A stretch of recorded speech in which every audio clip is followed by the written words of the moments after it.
يا لغتي عربية حسبي بأنك منطقي وبياني.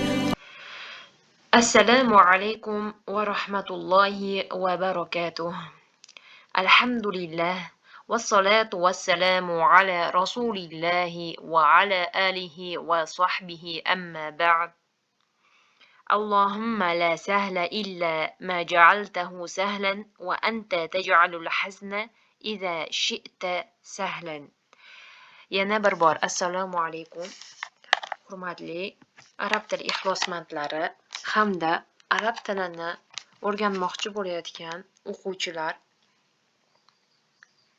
Bugun men Rahmatova Muborakxon sizlarga ekranda ko'rib turgan kitobingiz, ya'ni Fotih Sulton Mehmet Voqif universiteti homiyligi ostida arabcha darslar silsilatul lisan kitobini tanishtirib o'tmoqchiman inshaalloh.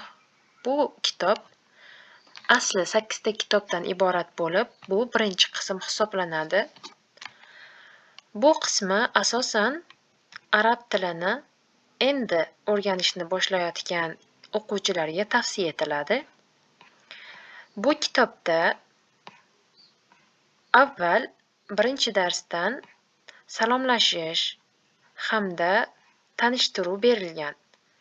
Ungacha kirish qismida alfabet, ya'ni arab tili alifbosi hamda bir qancha mufrodat degani o'zbek tilida yangi so'zlar deyiladi.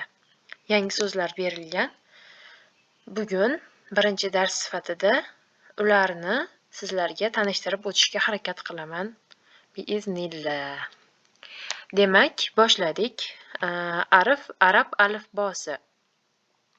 Birinchi alif, ba, ta, sa, dal, zal, ro, za, to, vo, ayn, g'oyn, mim, nun, ha, jim, ha, xo, sin, shin, sod, dod, fa, qof, kaf, lam, vav hamda ya.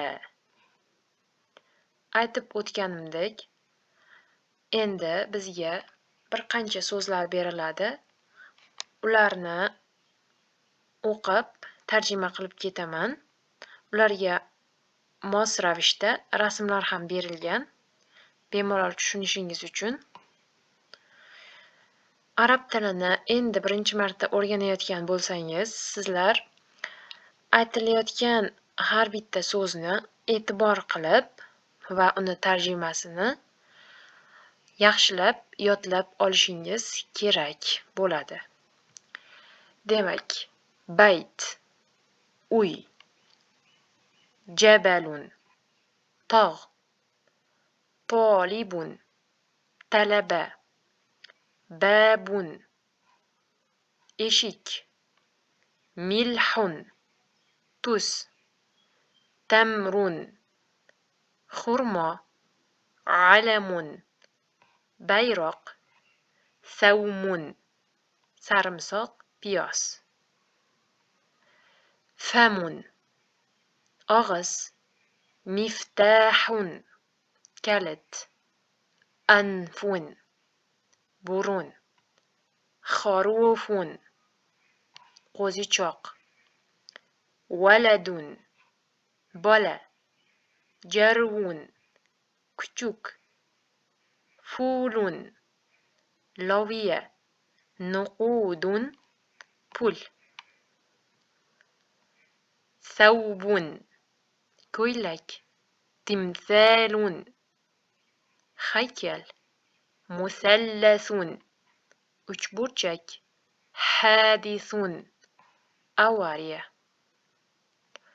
Zahabun, oltin. Jurazun, kalamush. Buzurun, sholi. Qunfuzun, tipratikan. Zorfun, maktub. Minzorun, zorfun, maktub yoki konvert ma'nosi ham bor. Minzorun, durbin. Istayqozo, uyg'onmoq. Alfazun, so'zlar. Tajun, toj. Kitabun, kitob.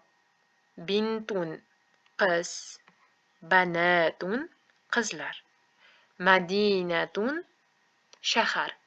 Kuratun, ko'ptok. Dikun, xo'roz. Qirdun, maymun. Hadiqatun, bog'. Saidun, xursand. Demak, sizlar bilan kirish qismida berilgan so'zlarning, yangi so'zlarning yarmini tanishib chiqdik. Yarmini inshaalloh keyingi darsda tanishib chiqamiz.